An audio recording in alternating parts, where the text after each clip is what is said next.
Buenas hermanos y amigos, bienvenidos a este tiempo en el cual estaremos teniendo una pequeña reflexión, un pequeño mensaje para los jóvenes de la Iglesia Bautista Victoria. Y amigos, espero que nos puedan estar escuchando. El versículo que vamos a leer en esta ocasión es Tito, capítulo 3, Tito 3, versículo 3 al 8. Son unos versículos que van a ser claves para el estudio de hoy o la reflexión.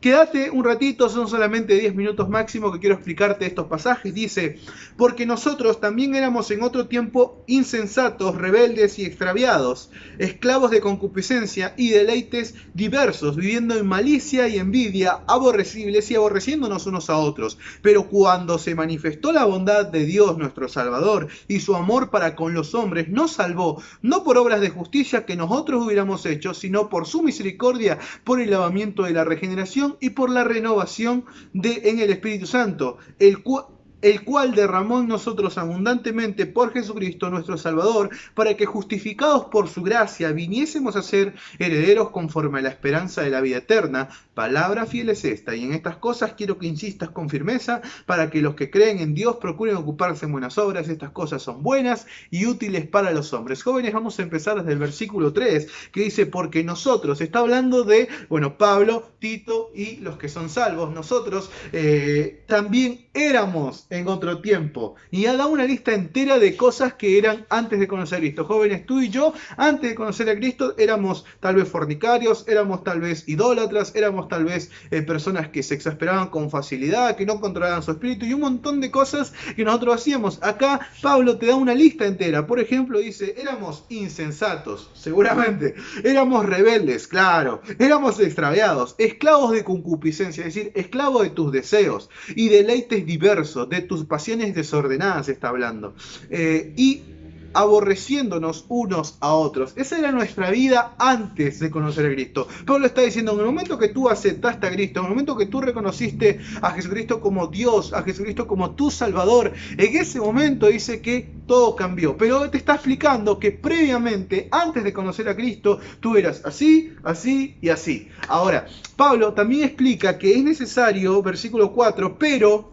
cuando se manifestó la bondad de Dios, nuestro Salvador. Acá un versículo clave para entender que tanto Jesús como Dios es el mismo, porque dice, cuando se manifestó la bondad de Dios, nuestro Salvador. ¿Quién es el Salvador? Y explica con mayúscula, está haciendo referencia a Jesucristo. Cuando se manifestó la bondad de nuestro Salvador, es decir, nosotros, como esos pecadores que vimos en el versículo anterior, estábamos rumbo al infierno, no teníamos ninguna manera de salvarnos. Dice que Cristo vino a esta tierra, dice, y su amor para con los hombres. Juan 3:16, un versículo muy similar, porque de tal manera amó Dios al mundo, que ha dado a su Hijo unigénito, para que todo aquel que en él cree no se pierda, mas tenga vida eterna. La obra más grande y de más amor que Dios nos puede dar y nos ha dado es el sacrificio que Cristo hizo en la cruz por nosotros. Dios mismo, hecho carne, Filipenses capítulo 3, dice que vino a esta tierra y murió por nosotros. No lo merecía, no era culpable de todo lo cual se le hacía cargo y se le decía, pero él decidió aceptar la culpa. ¿Por quién? Por nosotros. ¿Para qué? Para salvarnos. ¿Para salvarnos de dónde? Del infierno. Porque tú y yo,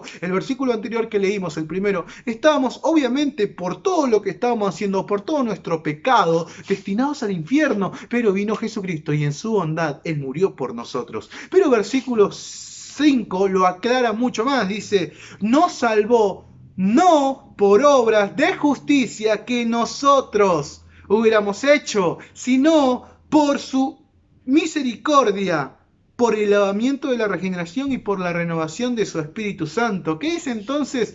¿Sabes qué? Si tú eres salvo, no es por lo que tú hayas hecho.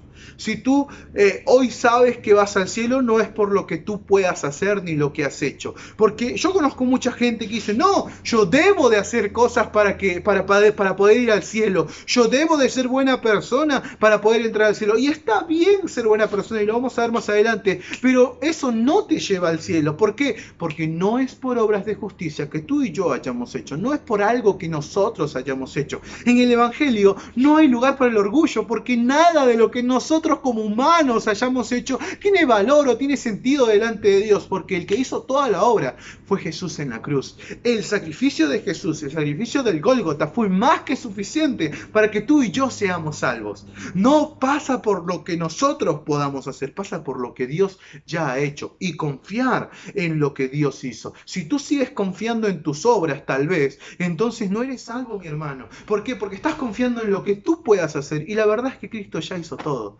Nadie será justificado por las obras de la ley. Nadie será justificado por lo que puede hacer en vida. Nadie será justificado por las buenas obras que pueda hacer. Ahora, versículo en adelante dice, por el lavamiento de la regeneración. Es decir, dice la Biblia que antes éramos muertos en nuestros delitos y pecados. Estábamos muertos para Cristo.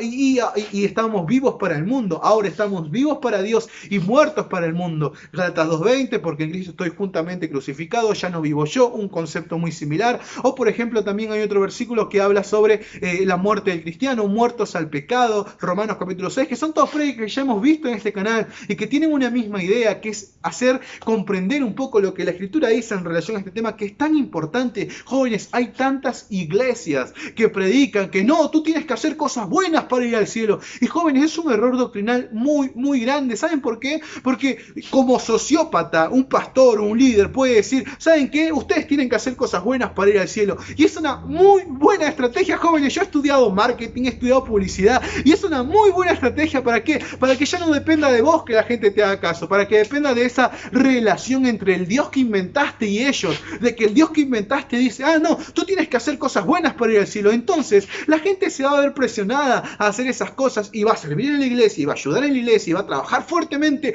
y tal vez invierta su vida entera en eso, y tal vez Dios diga un día, nunca te conocí.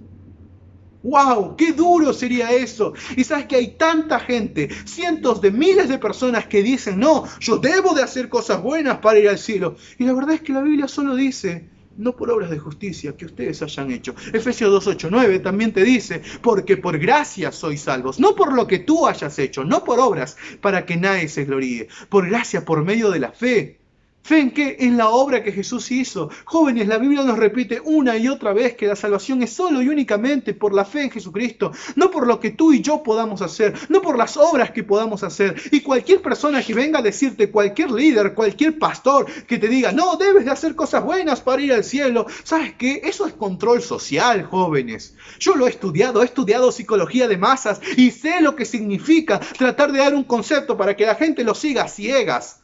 Y sabes qué, todo lo que yo te digo, chequéalo con la Biblia. Todo lo que un líder te diga, todo lo que una iglesia te diga, chequéalo, lo que dice la Biblia. Lee su contexto siempre. Es un gran consejo que te voy a dar ahora y que te pido que lo sigas para toda la vida. Ve el contexto, porque muchas veces estos líderes lo que hacen es agarrar un versículo fuera de contexto y decir, no, esto dice la Biblia. Pero no agarran el contexto, y el contexto te está diciendo otra cosa. Y el autor que escribió eso en ese momento quiso decir cualquier otra cosa que ese versículo no está diciendo. Jóvenes, el versículo 5 te está diciendo, nos salvó, y es muy claro, no por obras de justicia que nosotros hubiéramos hecho. Una persona salva, una persona que sabía que iba al cielo, te está diciendo, yo no hice nada para ir al cielo.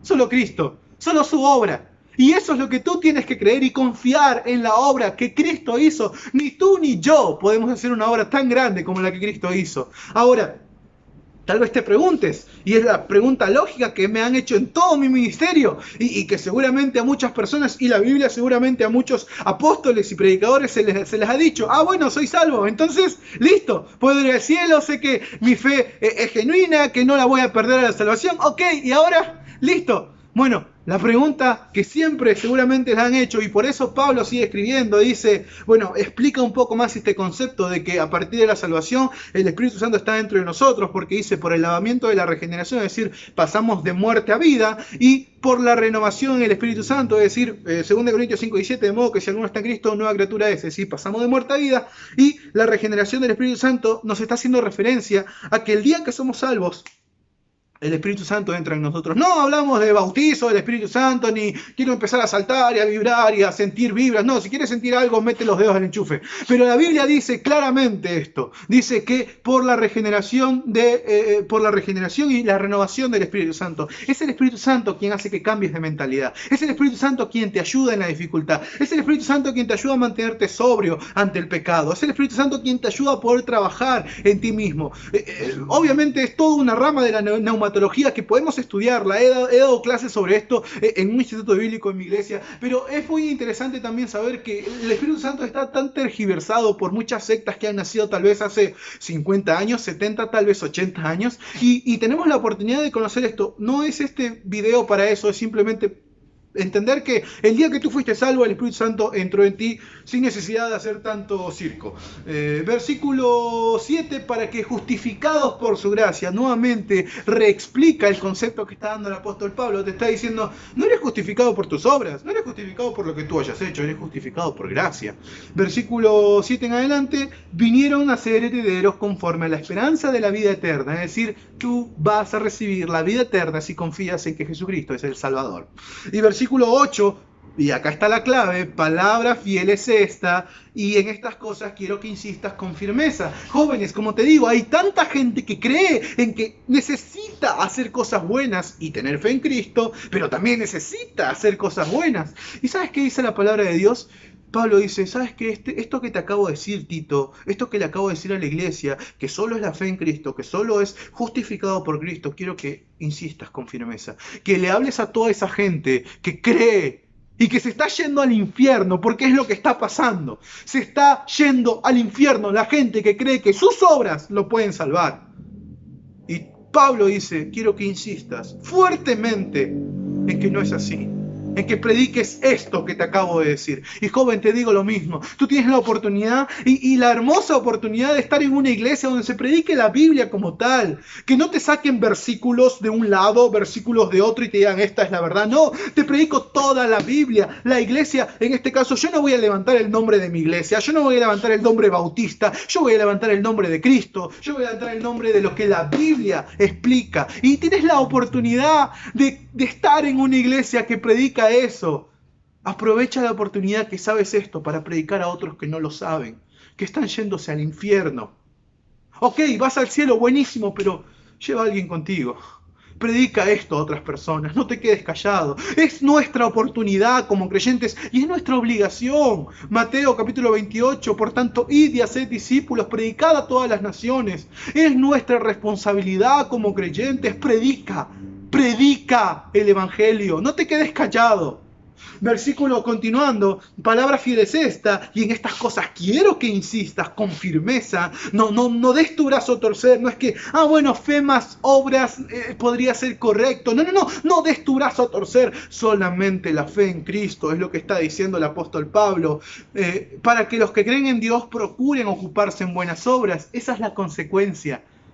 La consecuencia de haber sido salvo es procurar hacer cosas buenas, es procurar hacer buenas obras.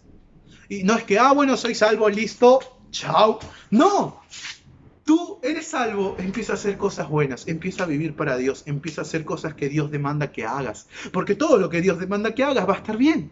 Versículo finalizando, estas cosas, las obras buenas que tienes que hacer como creyente, son buenas y útiles a los hombres. Tal vez tú dices, no, pero ya soy salvo, listo, no. Es útil, ¿para qué? Para que tu vecino crea, para que tu familiar crea, para que tu hermano crea, para que tu primo crea. Tú haz cosas buenas. ¿Ya eres salvo? Ok, haz cosas buenas y vas a ver cómo Dios va a hacer una gran obra en tu vida y va a hacer una gran obra en los que te rodean. Comparte este mensaje. Es necesario que la gente conozca y entienda que la salvación es solo por Cristo y no por sus obras. Y si tú lo entiendes, compárteselo a otras personas. Dios te bendiga muchísimo, joven. Espero que haya sido de bendición esta reflexión corta de 13 minutos, creo. Dios te bendiga mucho y espero vernos pronto en la reunión de jóvenes en la iglesia. Un fuerte abrazo a todos los hermanos que nos escuchan mediante las redes sociales y nos vemos en el próximo video.